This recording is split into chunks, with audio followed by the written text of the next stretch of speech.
My name's Amata, and in this Red Gaming Tech video I am here with the latest from the gaming world. Not much in the way of tech in this particular video, but that doesn't make it any less interesting, as we have quite a bit going on today. So, what do I have for you today? Well, an Austrian retailer is a bit miffed about Xbox One Game Pass, so I've got some news about that lovely looking indie game Faye, as well as the also lovely looking indie game Dead Cells, as well as some fairly disappointing news about Anthem. But let's begin things with Xbox Game Pass.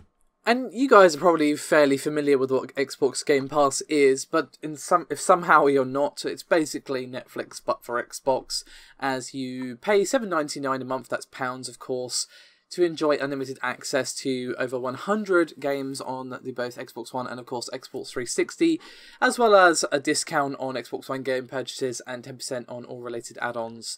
I will include a link in the description below if you want to give it a read. I'm not here to obviously give you the sales pitch, more just to tell you here's what Xbox Game Pass is if somehow you've missed the news, which I doubt, but I always like to be thorough. That's just me.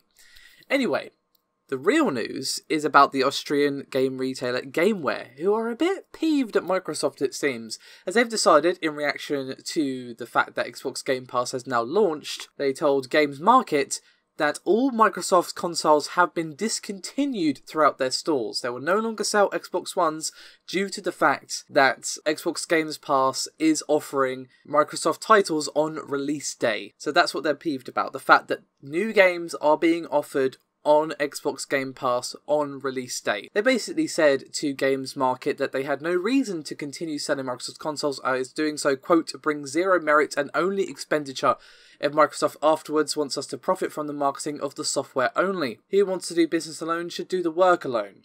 Now, this is Google translated, so, do keep in mind that this is not going to be the most accurate translation in the universe, but if you want to go see the source, then of course it will be linked below. But the crux of it is, they no longer see the point in selling Xbox One consoles because, well, Microsoft is selling, or offering, should I say, release games on launch day on Xbox Game Pass. So, yeah.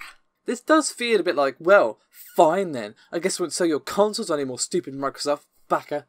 But in all seriousness, this does feel a little bit like that, but for all I know, they haven't backed this up with any sales or anything. For all I know, they've not been selling that many hard copies of Microsoft games, and they're like, okay, well, if people can get them on Xbox Game Pass, then we're going to sell even less games, and it's not profitable for us, to sell your consoles anymore. And if that's the case, that's fair enough, but the fact that it's come out like this is a little bit, okay then. I mean, brick and mortar stores are kind of on the slow way out as digital downloads become more and more prominent.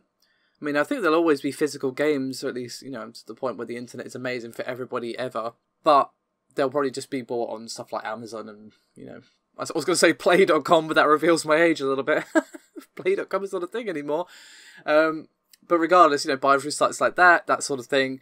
So, brick and mortar stores, as we've seen here in the UK, the games retailer Game, yes I know the most original name on the planet, is in trouble again because, they're just not as relevant anymore. So, this is obviously in reaction to the fact that the gaming world is becoming more digital, and obviously Microsoft is just going with that and offering what I think is actually a pretty damn good deal. To be honest, $7.99 a month is actually insanely cheap, I think. So, this is Gameware's loss as far as I'm concerned, but Microsoft are probably not going to, do anything or change anything because of one retailer. I mean, if this was like Walmart or something, they might be a bit like, alright, calm down, but, it's not. So, anyway, let's move on swiftly to Faye. Now, this lovely looking indie game was one of the highlights at VA's conference, not last year, but the year before, if I recall correctly. And then after that, we just didn't hear anything about it again. Like, last year's E3, I was like, ooh, maybe we'll get a release date for Faye. That looked really good. Just nothing. Not a peep. I was like, you okay? Like, what's going on? But it is indeed coming out, as we know. It is coming out in about 3 weeks for your FYI, if you want to go check out the Origin link. Yes, unfortunately, Origin. I know you're recoiling in horror as I say that, but it is out on February the 15th for $17.99. But it's also coming out on console, obviously, and the most important thing on this particular game is that the game is listed as Xbox One X Enhanced on Microsoft's official list, and Zoink Games, who are of course the developers, have confirmed to WCCF Tech that it does run at a native 4K resolution and 30 FPS on the Xbox One X, whereas the PlayStation 4 Pro will run the game at 1260p, which of course is 2240 by 1260, and again it's going to run at 30 frames per second. So if you were thinking of picking it up on either of the enhanced consoles, those are the improvements that you can look forward to.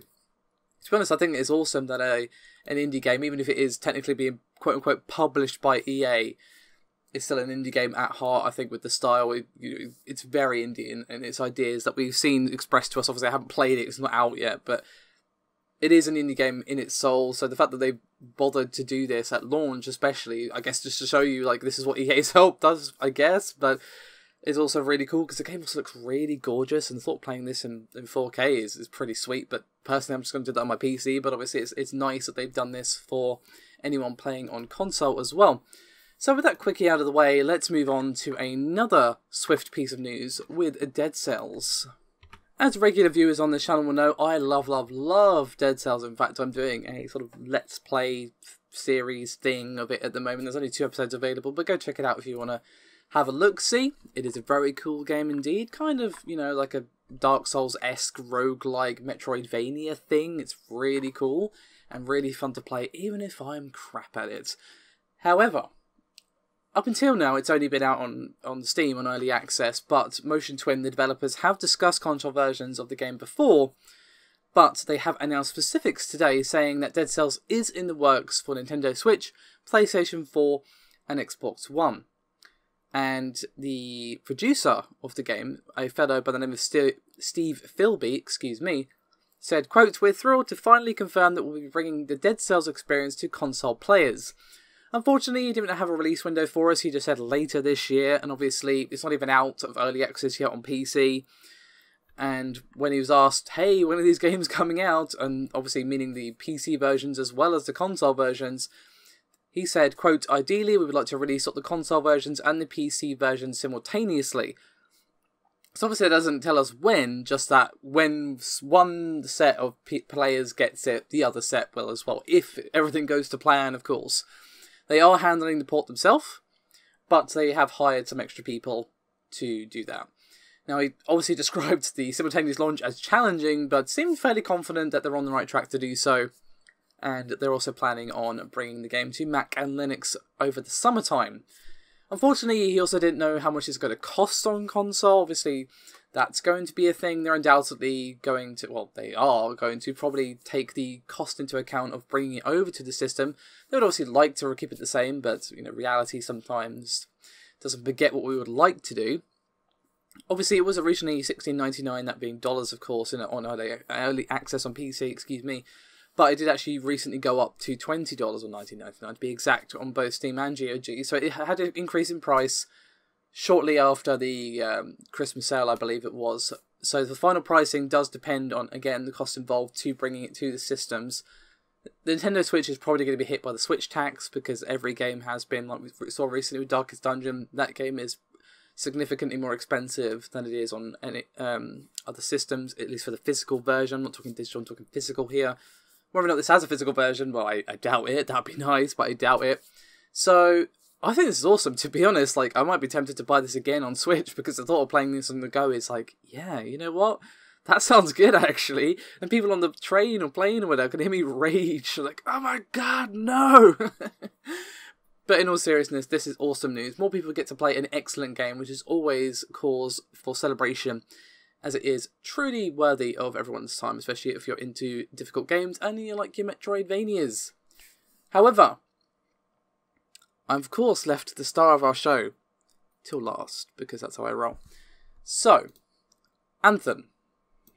Now, according to Industry Insiders, which was reported by Kotaku, and of course I will include a link to their article in the description, below this video, but according to them, the sort of planned Destiny killer, or at least a sort of answer to Destiny, has been delayed until 2019.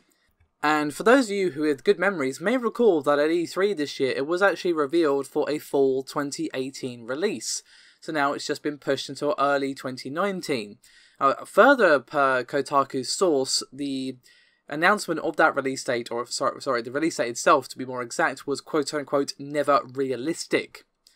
So did they just announce it at E3 thinking, nah, if we get the crunch really crunching, we could do this, we could push for a full release date, but maybe events in recent months have caused them to rethink things. There's certainly speculation because of, undoubtedly this game is going to have microtransactions because it's a multiplayer game and it's published by EA. So after the whole thing with Star Wars Battlefront 2, they probably want to not make the same mistake again and get absolutely roasted. And to be honest, I think the roasting would be just as fierce, if not fiercer than it was with Battlefront 2, because this is a Bioware game. I know we're talking about Star Wars here, but I'm also talking about Bioware. You know, they might not have the sort of mass appeal of Star Wars, but I think the amount of people that would be annoyed if we got a Star Wars Battlefront 2 level release for Anthem would be pretty insane, to be honest. So I would just prefer they didn't, or just made it cosmetic. That would be fine, but let's be realistic now. This is EA. They've heard the sound of cha-ching in the distance and can't resist the siren call. Been playing Persona 5 at the moment, and I think if anyone embodies EA, it's probably that character Kaneshiro, to be honest with you. So they're probably seeing the whole thing with Battlefront 2, and maybe even the reactions to Destiny 2 as well. It's probably a bit of a Freudian slip there, but hey ho.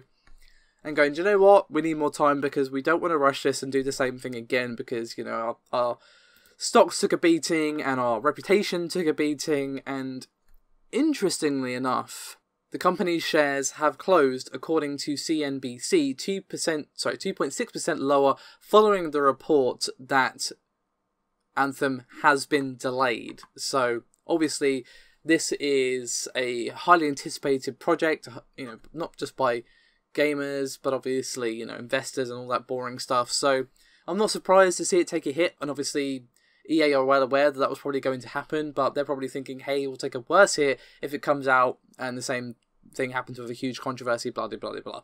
So basically early 2019.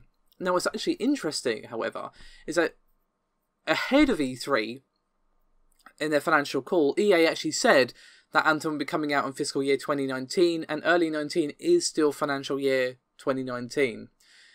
But obviously then we had the whole release date at E3, so I don't know if they again, I just don't know if they thought they could do it and they decided against it, or they just thought they would say, hey, it's coming out to get hype going. That doesn't make any sense, to be honest, but this is EA, so what do I know? They probably speak some weird blue ball language in the office that, you know, converts into dollar signs somehow. But regardless, the point is, according to Kotaku's report, which again will be linked in the description below, we are not getting Anthem until 2019. So do keep in mind this isn't confirmed, but we'll have to see what happens with this one.